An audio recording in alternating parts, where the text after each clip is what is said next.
안녕하십니까. 박훈탁TV입니다. 미국이 십자포와 한복판에 들어가 있습니다. 구독, 좋아요, 알람 설정, 자율구독료 부탁드립니다.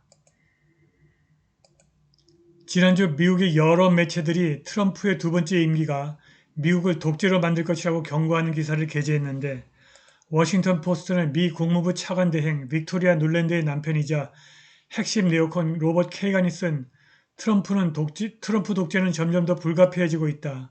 우리는 가장을 멈춰야 한다라는 제목의 기사를 실었습니다.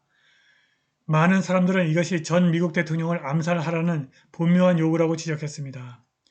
이 게시물 외에도 디 애틀랜틱 그리고 뉴욕타임스가 최근 며칠 동안 트럼프 독재를 경고하는 기사를 게재했고 더 힐은 두 번째 트럼프 임기가 첫 임기보다 더 급진적일 가능성이 높다고 시사했습니다. JD 벤스 상원의원은 X에 트럼프를 독재자라고 부르는 이 모든 기사는 한 가지에 관한 것이다. 선거가 가까워지면서 불법적이고 폭력적인 행위를 합법화하겠다는 것이라고 썼습니다. 아랍에미레이트가 공식적으로 미국 달러를 사용하는 석유 거래를 중단했습니다.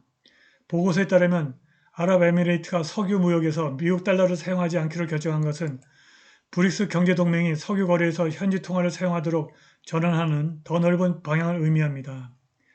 아랍에미레이트는 사우디아라비아, 이집트, 에티오피아, 이란과 함께 브라질, 러시아, 인도, 중국, 남아프리카 공화국의 오리지널 브릭스에 속해 있습니다. 크립토폴리탄의 제이 하미드는 이번 조치가 이들 국가들 사이에서 달러화 해제 경향이 커지고 있음을 의미하며 이는 국제무역에서 미국 달러의 전통적인 헤게모니에 도전하는 움직임이라고 말했고 이러한 움직임은 단순한 정책 변화가 아니라 세계 경제의 복잡한 체스 게임에서 전략적 기동이라고 덧붙였습니다. 아랍에미레이트는 세계적인 석유 강국이기 때문에 미국 달러로부터의 이탈은 중요합니다. 현재 6개 회원국으로 확장된 브릭스 동맹과 함께 아랍에미레이트는 글로벌 기축통화인 미국 달러에서 벗어나려는 세계를 선도하고 있습니다.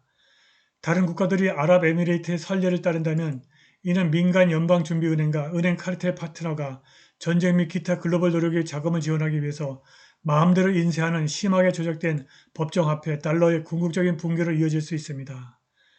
미국은 세계 무역에서 점점 더 무의미해지고 있습니다. 전쟁 부채 외에 미국은 더 이상 가치 있는 것을 거의 생산하지 않으며 나머지 세계는 이에 주목하고 그에 따라 대응하고 있습니다. 단순히 통화를 바꾸는 문제가 아닙니다. 그것은 국제 석유 무역의 구조 자체를 바꾸는 것이라고 하미드는 썼고 미국 달러에 대한 잠재적인 파급 효과는 상당할 수가 있으며 이는 세계 경제력 균형의 변화를 의미한다고 덧붙였습니다. 중국, 러시아, 이집트를 포함하여 최대 15개국이 아랍에미리트의 새로운 잠재적인 석유 및 가스 거래 목록에 포함되어 있습니다. 이들 국가는 모두 브릭스 회원국이자 달러 폐지를 옹호하는 국가들입니다. 하미드는 아랍에미레이트가 단순히 추세를 따르는 것이 아니라 추세를 설정하고 있다고 말했습니다. 세계 무대에서 추진력을 얻고 있는 탈달러화는 석유에서 끝나지 않을 가능성이 있습니다. 세계 무역이 달러화를 사용하지 않을 가능성이 높습니다.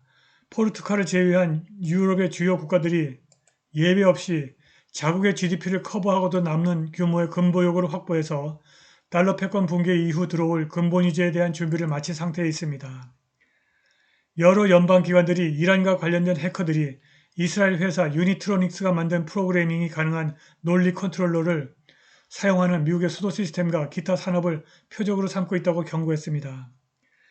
이란의 이슬람 혁명 수비대 소속 해커들이 미국의 상하 수도 시스템 부문과 에너지, 식품, 음료 제도를 포함한 기타 산업에서 사용되는 PLC 운영 기술 장치를 표적으로 삼아 악의적인 사이버 활동에 가담해 왔다고 FBI, CISA, 사이버 보안 및 인프라 보안국, NSA, 국가보안국, 이스라엘 국가사이버국이 밝혔습니다.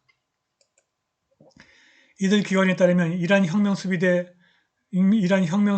연결된 사이버 공격 그룹 사이버 어벤져스가 적어도 11월 22일부터 유니트로닉스 장치의 기본 자격증명을 손상시켜 왔습니다.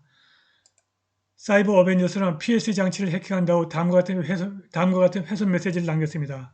왼쪽에 있는 사진이 바로 훼손 메시지입니다. 당신은 해킹당했습니다. 이스라엘과 함께 무너졌습니다. 이스라엘에서 만든 모든 장비는 사이버 어벤져스의 합법적인 목표입니다. 이 사이버 그룹은 2020년부터 이스라엘의 주요 인프라에 대한 수많은 공격에 대한 책임을 주장했습니다. 사이버 어벤져스가 11월 25일 피츠버그 인근 수자원 당국을 해킹했고 시사는 11월 28일 공지에서 해당 지역의 수자원 당국이 즉시 시스템을 오프라인으로 전환하고 수동 운영으로 전환했고 해당 지역의 식수나 물 공급에 알려진 위협은 없다고 밝혔습니다. 관련 기관은 그러한 사이버 공격이 주민들에게 깨끗한 식수를 제공하고 폐수를 효과적으로 관리하는 물 및 폐수 시스템의 능력을 위협할 가능성이 있다고 말했습니다. 포춘 500대 기업이나 모든 유형의 대형 제조업체 또는 유틸리티 회사의 방화벽을 뚫고 데이터를 얻으려고 시도하는 대신 해커는 시스템에 침입해서 방해를 시도할 수 있다고 피츠버그에 본사를 둔 에티컬 인트루더의 CEO 데이빗 케인이 피츠버그 포스트 가제트에 말했습니다. 이번 공격은 연방 항소법원의 판결로 미 환경보호국이 미국 공공수자원 시스템의 정기적인 연방 의무 감사에 사이버 보안 테스트를 포함하도록 하는 규정을 폐지한 지 한 달도 채 되지 않아 발생했습니다. 미국에 프레퍼스라고 하는 신조어가 생겼는데 준비하는 사람들로 번역할 수 있습니다. 남쪽 국경이 개방되어 수백만 명의 불법 난민과 아랍 테러리스트가 잠입하면서 재난을 예측하고 준비하는 프레퍼스가 등장한 것입니다. 포티튜드 렌치의 CEO 드루 밀러가 프레퍼스를 대상으로 미국 사회에 가장 큰 위협이 되는 세 가지를 꼽아달라는 설문조사를 했는데 50% 이상의 가장 큰 위협 중 하나로 전력망 손실을 꼽았습니다. 우리 태양은 점점 더 활발해지고 있고 태양 폭풍이 전력망에 막대한 피해를 입히는 것은 시간 문제일 뿐입니다. 그리고 미국이 핵전쟁에 휘말리게 되면 전력망이 전혀 작동하지 않게 될 것입니다. 응답자의 40% 이상은 경제붕괴, 생명공학 바이러스, 분열로 인한 미국의 내전을 가장 큰 위협으로 꼽았습니다. 지금 중동에서 미군이 이란의 십자포 속으로 스스로 들어가고 있습니다. 헬스 레인저에 따르면 USS 디와이트 아이젠하워 항공모함과 타격단 부대가 이란에 더 가까이 항해하고 있는데 이는 이란의 공격을 유도하기 위한 것으로 보입니다. 11월 28일 이스라엘 신문 하아레츠는 이 핵추진 항공모함이 이란에서 100km, 62마일 떨어진 곳에서 발견됐다고 보도했습니다. 헬스 레인저의 진행자 마이크 아담스는 USS 아이젠하워가 이란의 미사일에 의해서 아마도 60초 이내에 제거될 수 있다고 지적했고 그와 함께 대담을 한 영화 감독 스티브 코엘은 이에 동의하면서 워싱턴이 테헤란의 항공모함 중 하나를 잃는 것은 심각한 좌절이지만 미국 안에서 미국을 파괴하려는 사람들은 항공모함 한 척과 5천 명의 병력을 기꺼이 희생할 것이라고 말했습니다. 미국은 항공모함을 극초음속 탄도미사일을 보유한 이란 근처로 보내는 것 외에도 이미 항공모함에서 항공기를 가져와 이탈리아 공군기지에 배치하고 있습니다. 이란과 러시아는 상호 방위 조약을 맺고 있는데 모스크바가 미국의 이란 폭격에 대해서 엄중히 경고하고 있습니다. 러시아는 이란에 극초음속 미사일 기술을 제공하고 있고 이란도 자체 기술을 많이 개발하고 유능한 극초음속 탄도미사일 전문가를 양성하고 있습니다. 오늘 방송은 여기까지입니다. 감사합니다.